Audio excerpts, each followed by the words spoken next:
So I'm Amnah Ajmal. I am the Executive Vice President at Mastercard, looking after market development for Eastern Europe, Middle East, and Africa.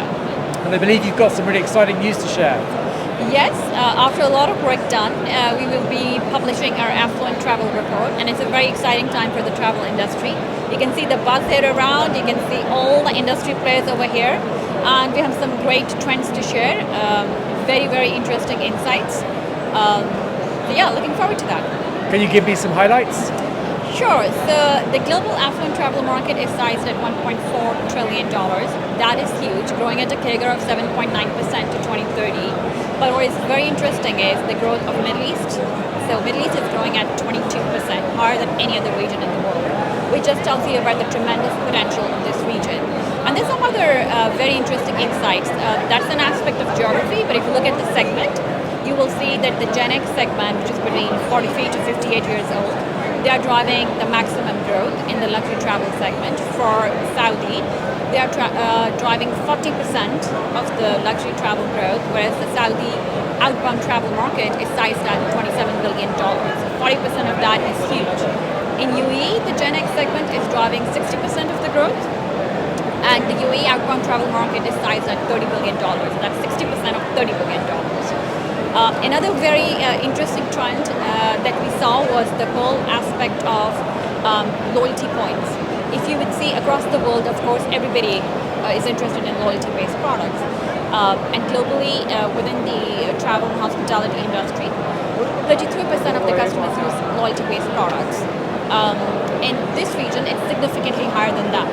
So again, the region is very promising, huge opportunities, potential, and the high net worth individuals, they are really spending a lot when they travel.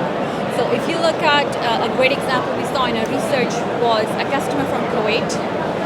When they traveled to Paris, they spent $3,300 on their card. This is 5 times more than what an American would spend in Paris. That's phenomenal. And in terms of obviously the size of the market and the growth of the market, that's really interesting. How are they spending their money?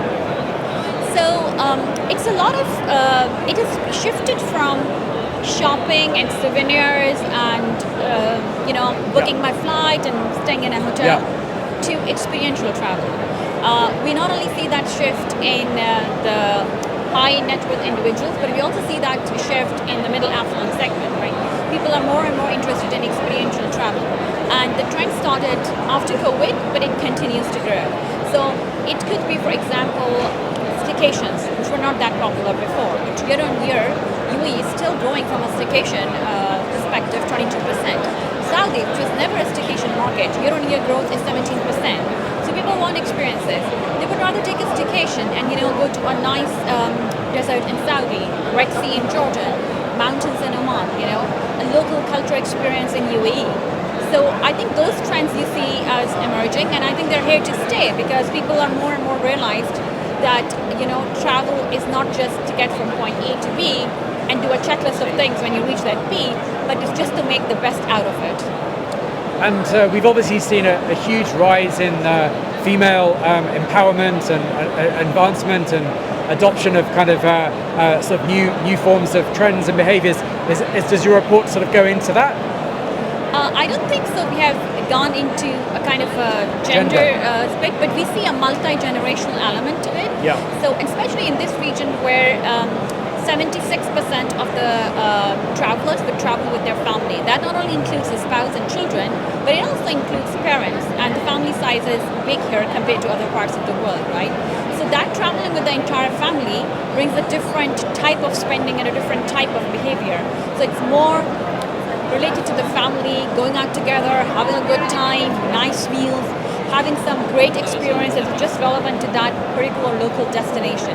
So I think that a generational element is something that we see in our report. And obviously this is all coming from Mastercard data. Yes, absolutely. Because we see data not only for one particular airline or one particular hotel, we see it across the industry, whether it's airline, whether it's hotels, which car ride you took from the airport when you landed, which hotel did you spend in, what did you buy when you were at a local souk. So I think this humongous data that is there, we have great experts who actually convert, because data is data, you have to convert it into useful insight that we provide to our partners so that they can action on it. And tell me more about sort of how destinations and other kind of travel kind of providers can access that. Sure, so we would be publishing the report, and the report would be available to all our partners. And we would also be doing deep dive special engagement to dive deeper into that specific customer. And a lot of data that is there in the report, is something that they can action into immediately. So, for example, the corridors are changing. For UAE, the highest spender is coming from Kuwait, right? But that's a spender. That's like the dollar amount that's being spent. If you look at the destinations, they are UK, Singapore, and Saudi. Whereas earlier it used to be the US, and now Singapore has overtaken that spot. So, this is very interesting data that you can already action upon, Okay, so more Singaporeans are coming here. Yeah. How do you attract them? How do you create relevant experiences for them? Make those decisions through the insight. Absolutely. Fantastically powerful. And after the affluence, what else are you looking at? Well, I think the affluent customer has different aspects to it. One is travel, the other is hospitality, the third is experience, and a priceless platform, is really making sure that we are up to speed with offering these experiences. But more so, connecting all of these through data, right? So what kind of insights we provide to our partners, but at the same time, leveraging that insight, what kind of experiences we create with them. So Marriott is a great partner for us in the UAE. And we recently relaunched our World Elite program with ENBT Marriott One via Mastercard. And the program is doing phenomenal, but we are adding more experiences to it because that's what we see the customers would be looking for, right? So it's really an end-to-end great experience that we can provide to the customers. Sustainability, a big part of it, the travel-related themes now, wasn't at all in the top 5 reasons to travel or reason to choose my airline or hotel. Now it's in the top 5, right?